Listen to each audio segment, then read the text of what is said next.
बहुत समय पहले की बात है। एक गांव में कालिया, गोपी और जग्गू नाम के 3 बदमाश युवक रहा करते थे।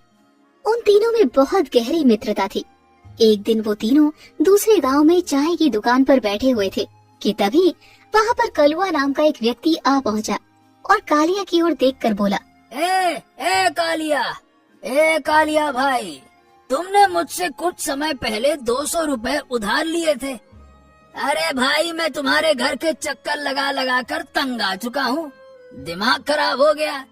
सुनो, लाओ, मुझे मेरे पैसे अभी वापस चाहिए, लाओ दो। अच्छा, अभी चाहिए? तो देखो कलुआ भाई, तुम्हारा और मेरा नाम मिलता जुलता है, तो इसका मतलब ये नहीं है कि तुम्हारे मन में जो आए तुम बोलोगे। अरे तुम्हें दूसरे के गांव में मुझसे पैसे मांगते हुए शर्म नहीं आती? तुम्हारे जैसे लोगों की वजह से ही मैंने अपने गांव में उठना बैठना बंद कर दिया है। हा, उठना बैठना बंद कर दिया मेरी वजह से? अरे ये क्यों नहीं कहते कि गांव में किसी से उधार ले रखा है तुमने, इसीलिए सुबह ही गांव छोड़कर दूसरे गांव में आवारागर्दी करते रहते हो। सुनो, मुझे मेरे पैसे दे दो, नहीं तो अब मैं तुम्हारी शिकायत मुखिया जी से कर दूंगा। बकवास बंद कर, मुखिया जी तक क्यों जा रहा है भाई, रुक ना। इतना बोलकर गोपी कालिया से बोला, ए कालिया, अरे 200 रुपए इस कलुए के मुंह में मार तो सही, दिमाग खराब कर दिया इसने। अबे, अगर मेरे पास पैसे होते तो क्या मैं तुम दोनों के पास बैठा होता? इतना ही बुरा लग रहा है तो तू क्यों नहीं दे देता इसको पैसे, दे देना। तभी जग्गू, जो कि चुप बैठा हुआ था, उन दोनों से बोला, अरे तुम दोनों के अंदर अकल बकल नाम की कोनो चीज नहीं है क्या? अरे कितनी बार कहा है कि दिमाग का इस्तेमाल किया करो। अभी देखो मैं कलुआ को कैसे 200 रुपए देता हूँ, आओ। इतना बोलकर जग्गू चाय वाले से बोला, ए भैया, एक बात बताओ, मान लो कि तुमने मुझसे 400 रुपया उधार लिए और केवल मुझे 200 रुपए लौटाए, तो अब तुम्हें मुझे कितने पैसे और देने पड़ेंगे? 400 में से 200 चले गए तो? हाँ भैया, 200 रुपए और क्या? नहीं, अरे तुम्हें 300 रुपए लौटाने होंगे। 300? अरे यार नहीं भैया, मुझे 200 रुपए ही लौटाने होंगे, क्या बात करते हो आप? अरे धक, 200 नहीं, पूरे 300। अरे भाई, सुबह सुबह धतूरा खा लिए हो क्या, पगला गए हो? अरे मैं बोल रहा हूँ ना, देखो 400 में से 200 गए, 200 बचे, 200 देने होंगे। तभी वहाँ पर उस गांव का हवलदार आ पहुँचा। क्या बात है बे, काय झगड़ा कर रहे हो तुम दोनों? हवलदार साहब, अब आप ही बताइए, मैंने चाय वाले भैया को 400 रुपए उधार दिए थे, उन्होंने मुझे केवल 200 रुपए ही वापस दिए, अब वो मुझे 300 रुपए ही तो देंगे ना। अबे पगला गए हो क्या? चाय वाले को सिर्फ तुम्हें 200 रुपए ही देने होंगे, मंदबुद्धि कहीं का। यही तो मैं भी कह रहा हूँ हवलदार साहब कि 200 रुपए देने होंगे, ये ससुरा 300 रुपया मांग रहा है। अच्छा, 400 में से 200 गए, ठीक है, लाओ 200 रुपए ही लाओ, लाओ वापस करो। ये सुनकर चाय वाला बुरी तरह से चौंक पड़ा। हैं? अरे ये क्या कह रहे हो भाई, भला किस बात के मैं तुमको 200 रुपए दे दूं? हैं? बकवास मत करो, अभी तुमने हवलदार साहब के सामने बोला है कि मैंने तुमको 400 रुपए उधार दिए, जिसमें से केवल 200 रुपए तुमने दिए, और अब मुझे 200 रुपए और दोगे, तो लाओ भाई जल्दी से पैसे वापस दो। तभी हवलदार चाय वाले से बोला, हाँ सही तो कह रहा है, चल जल्दी से 200 रुपए निकाल इसका, गांव का नाम खराब कर रहा है। मेरे रहते हुए यहाँ कोई क्राइम नहीं हो सकता, सब कान खोल के सुन लो, कोई क्राइम नहीं। चल बेटा निकाल पैसा इसका। चाय वाले ने डरते हुए 200 जग्गू को पकड़ा दिए। जग्गू तुरंत वो 200 कलुआ को देते हुए बोला, ये ले पकड़ तेरे 200 रुपए। इतना बोलकर जग्गू ने अपने दोनों दोस्तों को आंख मारकर वहाँ से निकलने का इशारा कर दिया। तीनों दोस्त बड़ी तेजी से वहाँ से निकल गए। उनके जाते ही चाय वाला सारी घटना बताते हुए हवलदार से बोला, अरे हवलदार साहब, आपने मेरी पूरी बात तो सुनी ही नहीं। अरे वो मुझको चूना लगा गया, चूना। क्या? अरे मेरे रहते हुए वो चूना लगा गया? अरे पर मैं जहाँ होता हूँ वहाँ तो क्राइम हो ही नहीं सकता, तो ये कैसे हो गया? हवलदार साहब, आप जहाँ होते हैं क्राइम वहीं पर होता है। बकवास मत कर चाय वाले, उन तीनों ने मुझे मूर्ख बनाया है, छोड़ूंगा नहीं उन तीनों को। इतना बोलकर हवलदार वहाँ से चला गया और पागलों की तरह उन तीनों को तलाशने लगा। वो तीनों एक खेत में बैठे हुए थे। तभी वहाँ पर कलुआ पहुँच गया। अबे तुझे तेरे पैसे मिल गए ना, अब यहाँ क्यों आया है? अबे तुम तीनों ने जो चाय वाले को मूर्ख बनाया है ना, हवलदार तुम्हें पागलों की तरह तलाश रहा है। बोल रहा है तुम्हें छोड़ूंगा नहीं, इसीलिए बेटा यहाँ से निकल लो। और हाँ, गांव जाने की भूल मत कर देना। परसों मुखिया की बेटी की शादी है और मुखिया ने साफ आदेश दे दिया है कि जब तक उनकी बेटी की शादी न हो जाए तुम तीनों गांव के अंदर नहीं घुस सकते। इतना बोलकर कलुआ वहाँ से चला गया। जग्गू डरते हुए गोपी से बोला, अबे ये क्या हो गया?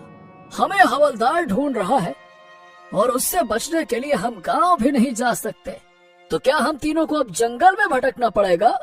तभी वहाँ पर एक साधु आ पहुँचा और उन तीनों की ओर देखकर बोला, अलक निरंजन, अलक निरंजन। ओ साधु महाराज, अगर दांत मंजन बेचना है तो गांव में जाइए। और वैसे भी आज के जमाने में कोई दांत मंजन इस्तेमाल नहीं करता। आज का दौर भैया कोलगेट का दौर है।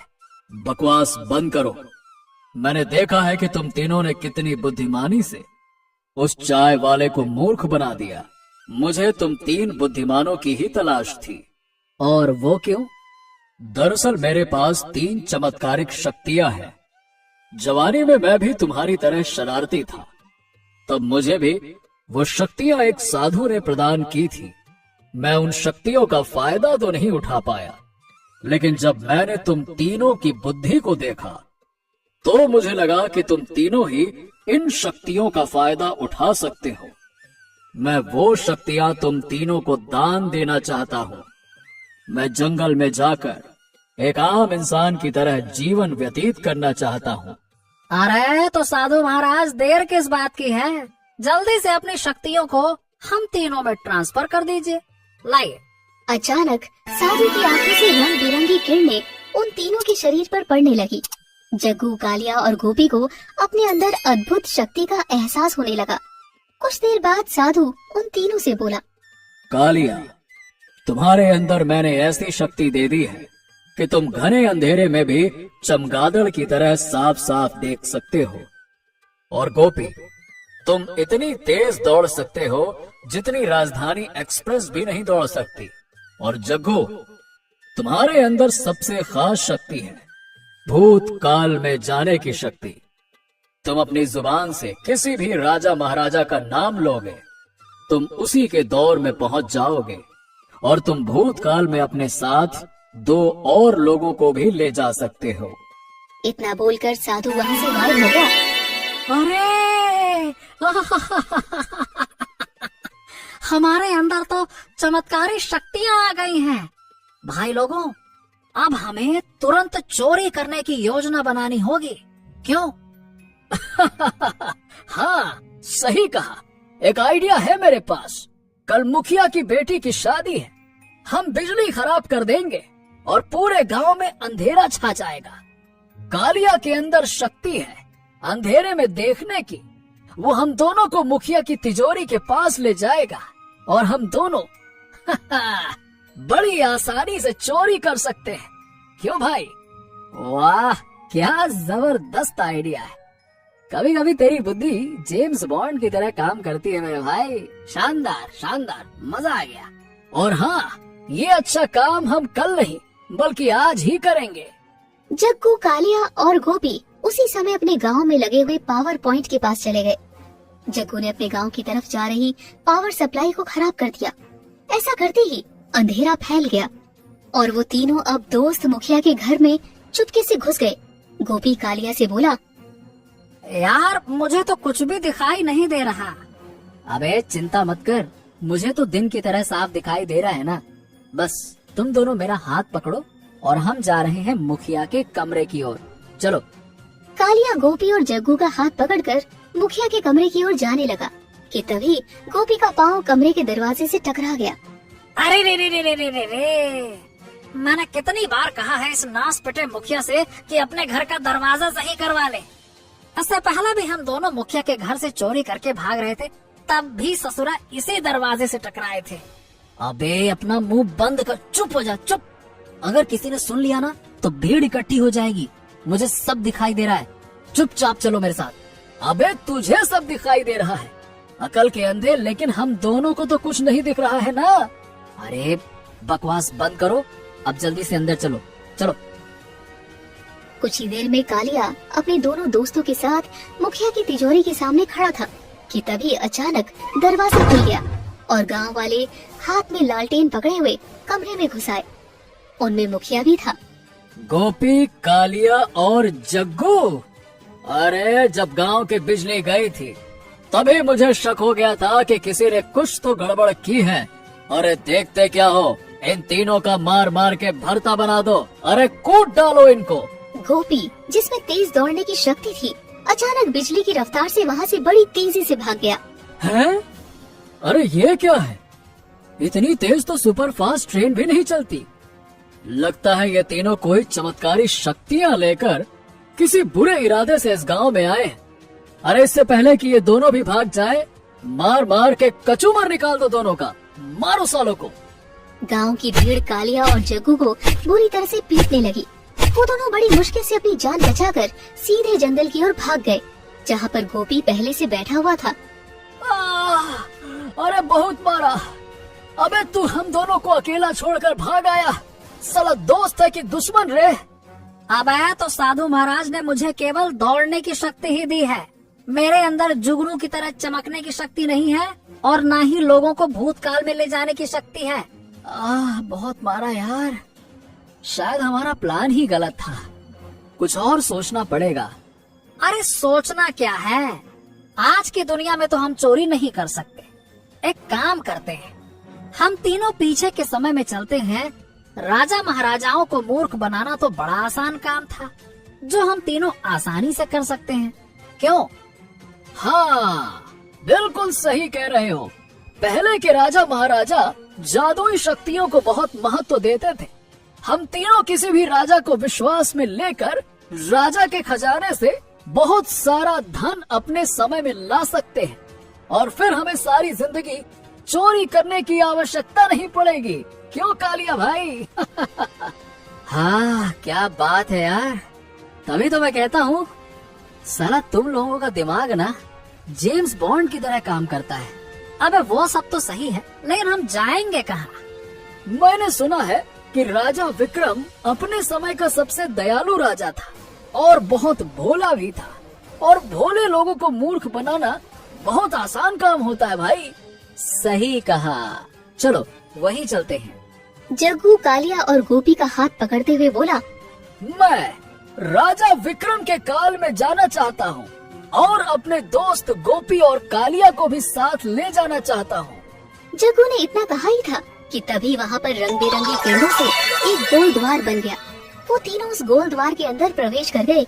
अगले ही पल उन तीनों ने अपने आप को एक जंगल में पाया, जहाँ पर एक राजकुमार और एक सैनिक में पूरी तरह से झगड़ा हो रहा था। अरे यार, ये देखने में तो राजकुमार लगता है। हाँ सही कहा, पिक्चरों में भी तो ऐसा ही दिखता है। वाह यार, राजकुमार ऐसे ही कपड़े पहनते हैं।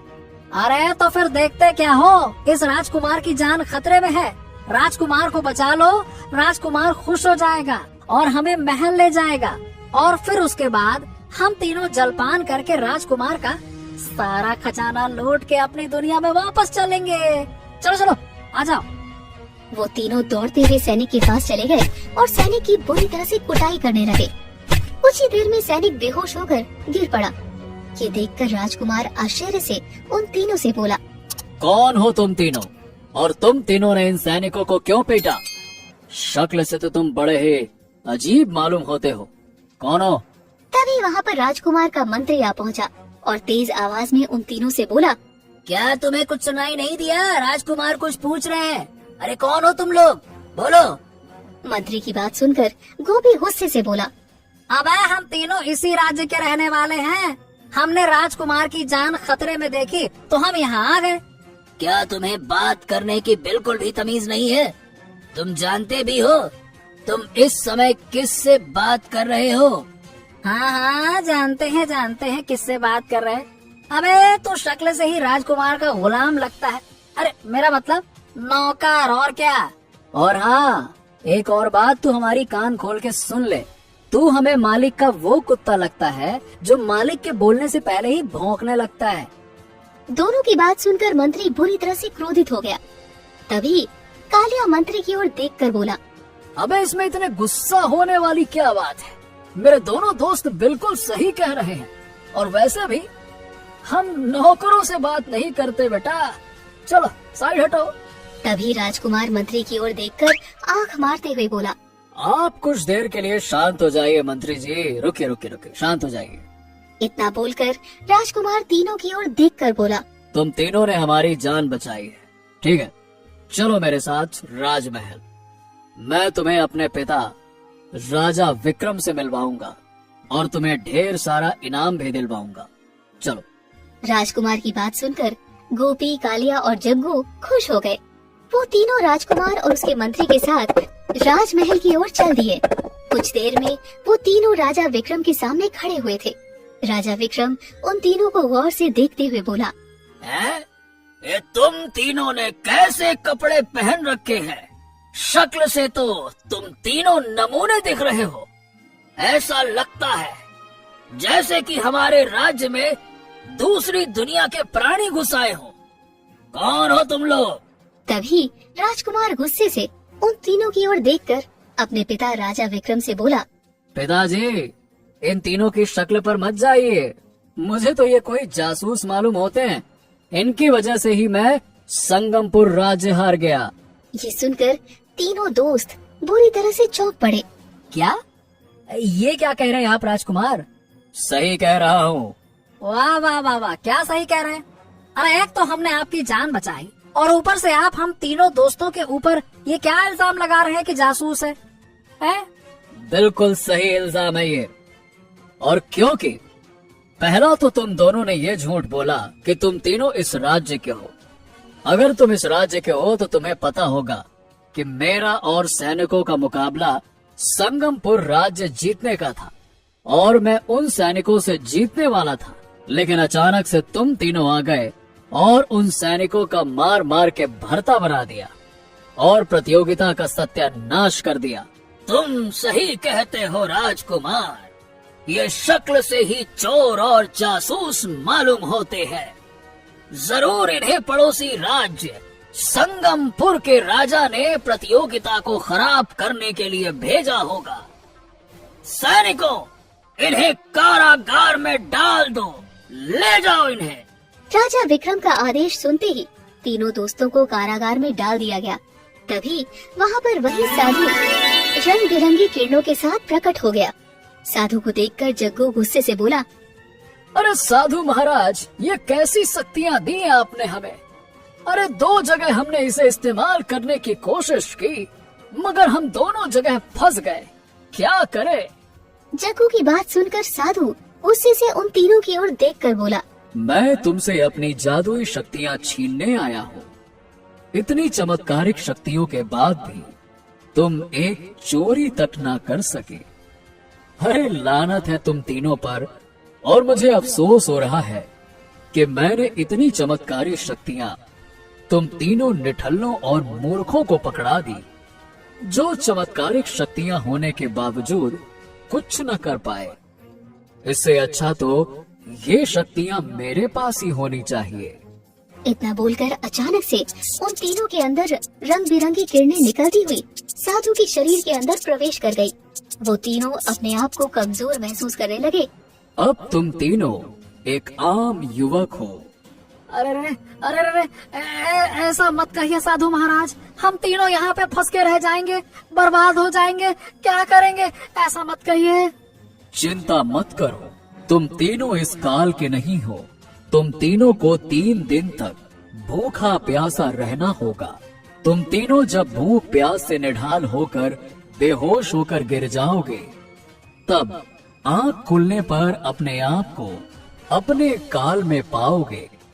परंतु याद रखना, अगर तुम तीनों ने कुछ भी खाया तो हमेशा हमेशा के लिए यहीं फंस कर रह जाओगे। अबे क्या क्या बकवास कर रहा है साधु है? बिल्कुल सही कह रहा हूँ। अगर इस काल से बाहर निकलना है तो तुम तीनों को भूखा रहना ही पड़ेगा। अगर तुम तीनों के पेट में अन्न का एक भी दाना गया तो फिर कभी जीवन में इस काल से बाहर नहीं निकल पाओगे और तुम तीनों का सारा जीवन इस कारागार में कटेगा।